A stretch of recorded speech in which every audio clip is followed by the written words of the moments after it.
प्रिय छात्रों नमस्कार। आइए आज हम देखेंगे सीजी बोर्ड असाइनमेंट के 3 क्वेश्चन को। पिछले क्लास के वीडियो में मैंने 2 क्वेश्चन सॉल्व किया था जिसमें न्यूमेरिकल था दोनों क्वेश्चन, सेकंड और फोर्थ नंबर का। तो बचा है हमारा पहला, तीसरा और पांचवा। वो तीनों क्वेश्चन हम आज के वीडियो में देखेंगे। और यदि आप हमारे चैनल पर नए हैं तो चैनल को सब्सक्राइब जरूर करें, साथ ही साथ बेल आइकन को भी प्रेस करिए जिससे हम नए वीडियो अपलोड करेंगे तो उसका नोटिफिकेशन सबसे पहले आपको मिल जाएगा। तो आइए देखते हैं।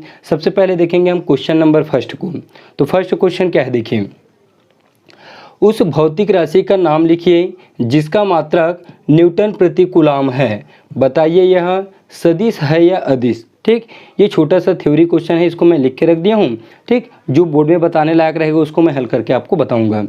तो विद्युत क्षेत्र होती है, क्या होती है? विद्युत क्षेत्र एक ऐसी राशि है जिसका मात्रक न्यूटन प्रति कूलम होता है। ठीक, क्योंकि विद्युत क्षेत्र क्या होता है, E = हम निकालते हैं F/Q। तो ये होता है F मतलब न्यूटन और Q मतलब आवेश को कूलम कहते हैं। तो न्यूटन प्रति कूलम विद्युत क्षेत्र का मात्रक होता है। और ये क्या है? यह एक सदिश राशि है। विद्युत क्षेत्र क्या है? एक सदिश राशि है। तो पहला का आंसर आप ऐसा ही सेम टू सेम लिख लीजिए। विद्युत क्षेत्र की तीव्रता का मात्रक न्यूटन प्रति कूलम होता है और यह एक सदिश राशि है। ठीक, अब इसी के अंदर में सेकंड क्वेश्चन है। ठीक, पहला का ही ये दूसरा क्वेश्चन है। एक भौतिक राशि का मात्रक फैराड है, इसकी परिभाषा और विमीय सूत्र लिखिए। तो ध्यान दीजिए, धारिता क्या होता है? धारिता C = C का मान क्या होता है? C का मान होता है Q/V। और आवेश और विभव के अनुपात को ही क्या कहते हैं हम? फैराड कहते हैं। और इसी को नापते हैं हम फैराड से। तो विद्युत धारिता का ऐसा मात्रक फैराड है, इसे कैपिटल F से प्रदर्शित करते हैं। ठीक, ये हुआ इसका आंसर। अब आगे देखिए, यहाँ तक हुआ है। इसकी परिभाषा लिखिए। तो आपको फैराड का परिभाषा बताना है। किसका परिभाषा बताना है? फैराड का। तो एक फैराड मतलब होता है, भी लिखेंगे नहीं। ठीक, सिर्फ इसको यहाँ तक लिखेंगे, उसके बाद फैराड का परिभाषा आपको बोर्ड में मैं लिख के उसको भी दूंगा। एक फैराड बराबर होता है आवेश मतलब कूलम, तो 1 कूलम बटे विभव मतलब वोल्ट। तो 1 कूलम और 1 वोल्ट के अनुपात को हम फैराड कहते हैं। अब सिर्फ आपको फैराड का परिभाषा देना है, तो कूलम और वोल्ट के अनुपात को फैराड कहते हैं। ठीक, तो 1 कूलम और 1 वोल्ट, तो इसका परिभाषा देखिए कैसे निकाल सकते हैं। मान लीजिए हमारा एक चालक है। ठीक, जब किसी चालक को 1 कूलम का आवेश देते हैं, ठीक, जब किसी चालक को 1 कूलम का आवेश देते हैं तो उसके विभव में 1 वोल्ट की वृद्धि होती है और इसे ही कहते हैं हम 1 फैराड। तो 1 को यदि हटाएंगे तो फैराड का परिभाषा क्या बनेगा? जब किसी चालक को आवेश दिया जाता है तो उसके विभव में वृद्धि होती है, उसे क्या कहते हैं हम? फैराड कहते हैं। तो आप दोनों परिभाषा लिख सकते हो, इसको भी लिख सकते हो, इसमें भी आपको किसी भी तरह का प्रॉब्लम नहीं है। क्योंकि एक फैराड मतलब हम उसको फैराड ही कहेंगे। 2 रहता तो बात अलग रहता। ठीक, इसमें भी आप इसी परिभाषा को लिख सकते हैं। मतलब देखिए, इसकी परिभाषा तो ये होगी फैराड की परिभाषा। इसके जस्ट नीचे में लिखेंगे ऐसे हेडिंग डाल के फैराड। ठीक, फैराड का यहाँ पे परिभाषा लिखेंगे। फैराड के बाद निकालेंगे हम इसका विमीय सूत्र। तो सबसे पहले आप फैराड का परिभाषा यहाँ पे लिख लीजिए, नोट कर लीजिए जल्दी से। अब हम निकालेंगे विमीय सूत्र। तो तीसरा हेडिंग देंगे आप विमीय सूत्र।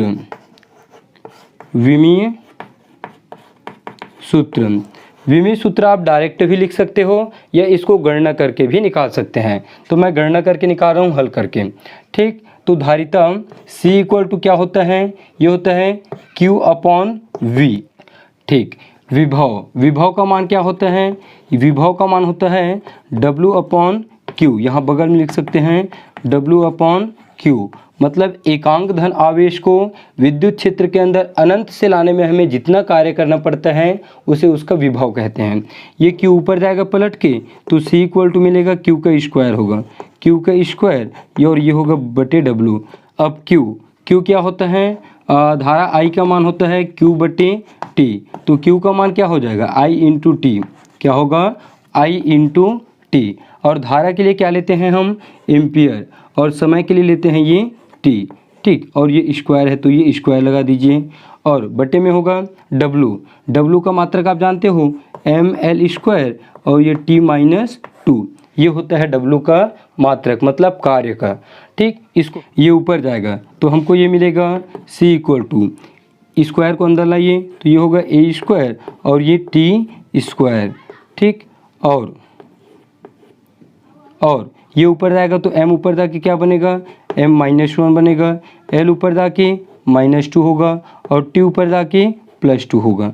ठीक, इसको हल करेंगे तो हमको इसका यहाँ पे लिख रहा हूँ हल करके डायरेक्ट मैं, तो इसका विमीय सूत्र क्या मिलेगा हमको, ये मिलेगा m से स्टार्ट करिए, m-1 फिर l-2, l-2, ml-2 और a का स्क्वायर, और ये होगा स्क्वायर मतलब 4 होगा, t की पावर में 4।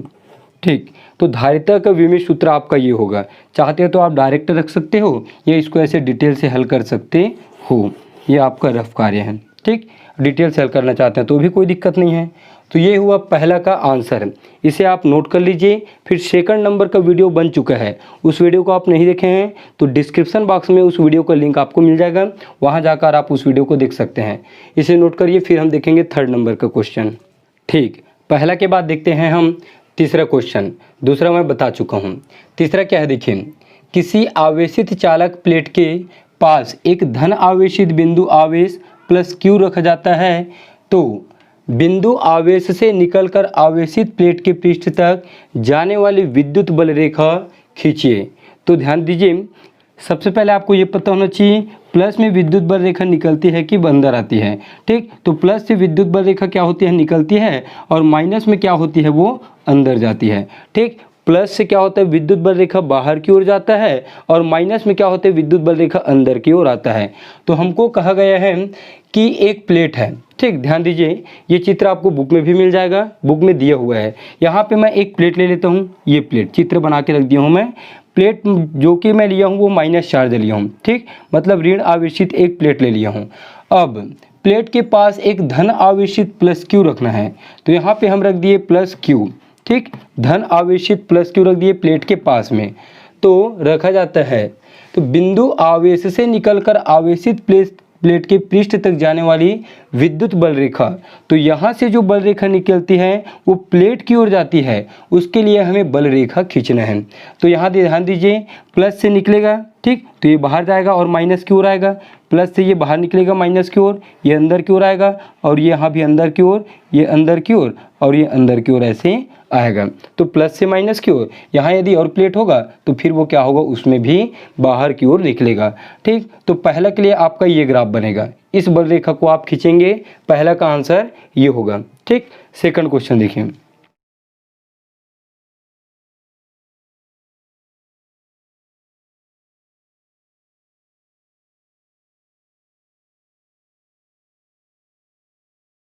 ठीक है, इसके बाद देखते हैं हम पांचवा नंबर का क्वेश्चन। तो पांचवा नंबर क्वेश्चन क्या है देखिए, बिंदु आवेश विभव व विद्युत द्विध्रुव निकाय के कारण विद्युत विभव में, ठीक, विद्युत द्विध्रुव निकाय के कारण, ठीक, विद्युत विभव में दो अंतर लिखिए। तो अंतर आपको मैं यहाँ पे दे दिया हूँ बोर्ड में, उसे देख के आप लिख लीजिए, और इसको भी मैं आपको समझा देता हूँ अंतर जो हम लिखे हैं। ठीक, सिर्फ हम यहाँ तक लिख रहे हैं, अभी अंतर तक निकाल रहे हैं। तो वैद्युत द्विध्रुव के कारण विभव यह हमारा है, और यह बिंदु आवेश के कारण विभव। तो वैद्युत द्विध्रुव क्या होता है, दूरी के वर्ग के व्युत्क्रमानुपाती होती है। ठीक, ध्यान दीजिए, वैद्युत द्विध्रुव का जो विभव है वो दूरी के वर्ग के व्युत्क्रमानुपाती होती है, तथा बिंदु आवेश के कारण विभव दूरी के वर्ग के अनुक्रमानुपाती होती है। यहाँ पे वर्ग नहीं होता है। ठीक, ये दोनों में थोड़ा सा अंतर है। अब इसका दूसरा अंतर देखें, ठीक, बोर्ड को आप उसको देख के लिखेंगे। दूसरा अंतर ये क्या होता है, वैद्युत द्विध्रुव के कारण जो विभव है वो देखिए, ये P है और ये बीच की दूरी है, ठीक, R। तो P और R के बीच में जो कोण बनता है उसके ऊपर निर्भर करता है इसका विभव, लेकिन बिंदु आवेश के कारण जो विभव है वो दूरी पर ही निर्भर रहता है। ठीक, अब देखिए द्विध्रुव के बढ़ाए गए अक्ष पर, ध्यान दीजिए ये हम द्विध्रुव ले लिए हैं, इस अक्ष को हम, ये द्विध्रुव का अक्ष है, द्विध्रुव के बढ़ाए गए अक्ष पर स्थित किसी बिंदु पर विद्युत विभव के हेतु व्यंजक प्राप्त कीजिए। तो द्विध्रुव के बढ़ाए गए अक्ष पर हमें विभव की व्यंजक ज्ञात करना है, अर्थात ये क्या है, अक्षीय स्थिति है। तो अक्षीय स्थिति का व्यंजक हमें इसमें निकालना है। तो चलिए इसको मैं अक्षीय स्थिति का व्यंजक निकालूंगा, इसको मैं मिटा रहा हूँ। चलिए देखिए इसको, यह हमारा वैद्युत द्विध्रुव है और जिसकी प्रभावकारी लंबाई क्या है, 2L है। ए पर प्लस क्यू आवेश, बी पर माइनस क्यू आवेश। अब यहाँ पे हम एकांक आवेश की कल्पना करते हैं तो ये एक दूसरे को प्रतिकर्षित करेंगे, तो इसके लिए विद्युत विभव होगा V1। क्या होगा, V1। प्लस और प्लस एक दूसरे को आकर्षित करेंगे तो इसके लिए होगा विभव V2। ठीक, अब इसके लिए हमें व्यंजक की स्थापना करना है। तो सबसे पहले इसमें आप थोड़ा सा चित्र के बारे में वर्णन करेंगे, वर्णन। चलिए लिखिए, माना AB एक वैद्युत द्विध्रुव है जिसकी प्रभावकारी लंबाई 2L, मध्य बिंदु O से R दूरी पर एक बिंदु P है जहां विद्युत विभव ज्ञात करनी है। एक बार और मिलाएंगे, माना AB एक वैद्युत द्विध्रुव है जिसकी प्रभावकारी लंबाई 2L, मध्य बिंदु O से R दूरी पर एक बिंदु P है जहां विद्युत विभव ज्ञात करनी है। ये हुआ इसका वर्णन। अब व्यंजक देखिए, व्यंजक हम बहुत बार निकाल चुके हैं इसका, फिर भी चलिए इसमें देख लीजिए। तो माइनस क्यू आवेश के कारण विभव, ठीक, माइनस क्यू आवेश के कारण विभव क्या होगा, V1 इक्वल टू 1/4πε0 और Q बटे क्या होगा, R का स्क्वायर, B और P होगा, सिर्फ इसमें R होता है तो होगा BP। यहाँ माइनस मत लगाइए क्योंकि हम घटाएंगे तो उसमें माइनस लगा लेंगे परिणामी में। तो ये हो जाएगा V1 इक्वल टू 1/4πε0 और Q बटे ये होगा BP का मान क्या होगा, B और ये P है, ठीक, इसका मान क्या होगा, टोटल R है, R से आप इसको माइनस करिए तो होगा R माइनस L। ठीक, समीकरण 1 दीजिए। इसी प्रकार प्लस क्यू आवेश के कारण निकालिए, प्लस क्यू आवेश के कारण विभव ये होगा V2 1/4πε0 और Q बटे AP होगा। हाँ, A के कारण विभव AP होगा। इसके लिए बीच की दूरी यहाँ से यहाँ तक R और L को जोड़ेंगे तो ये होगा R प्लस L। तो V2 इक्वल टू 1/4πε0 Q बटे R प्लस L, समीकरण 2। परिणामी विभव निकालिए, परिणामी विभव V1 माइनस V2। तो V का मान मिलेगा, V1 का मान रखिए 1/4πε0 Q बटे R minus L minus 1/4πε0 Q बटे R plus L। Q/4πε0 Q/4πε0 बाहर निकालिए। ठीक, यहाँ बचेगा 1/R माइनस L और ये माइनस, ये बचेगा 1/R प्लस L। हल करिए, Q/4πε0 तिर्यक गुणा R प्लस L और ये होगा माइनस R प्लस L बटे A minus B plus B, A square minus B square. तो V इक्वल टू Q/4πε0 ये होगा, ये दोनों कटेगा तो L और L जुड़ेंगे तो 2L होगा और ये होगा R स्क्वायर माइनस L का स्क्वायर। ठीक, Q इंटू 2L को क्या कहते हैं हम, वैद्युत द्विध्रुव आघूर्ण, मतलब P इक्वल टू होता है Q इंटू 2L। तो यहाँ रखिए Q इंटू 2L की जगह P 1/4πε0 और P बटे R स्क्वायर L स्क्वायर। ठीक, अब इसके बाद हम क्या करते हैं, विद्युत द्विध्रुव को छोटा लेते हैं। तो यदि यहाँ निकाल देता हूँ मैं, छोटा सा है, यदि वैद्युत द्विध्रुव अत्यंत छोटा हो, तो क्या होता है, अत्यंत छोटा होता है तो L R की तुलना में अत्यंत ही छोटा होता है, अर्थात एल लेस देन आर, मतलब एल के मान को हम आर की तुलना में क्या लेंगे, जीरो लेंगे। तो ये वाला पद पूरा पूरा जीरो हो जाएगा।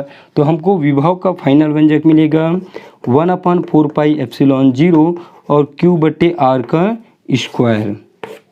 ठीक, तो इस तरह से आप इसे यहाँ तक हल करेंगे तो इस तरह से हमारा क्वेश्चन कंप्लीट होता है और आपका असाइनमेंट क्वेश्चन भी पूरी तरह से कंप्लीट हो जाता है। तो ये वीडियो आपको अच्छा लगा है तो लाइक करें, कमेंट करके मुझे ज़रूर बताएं और अपने फ्रेंड लोगों को शेयर भी कर दीजिए।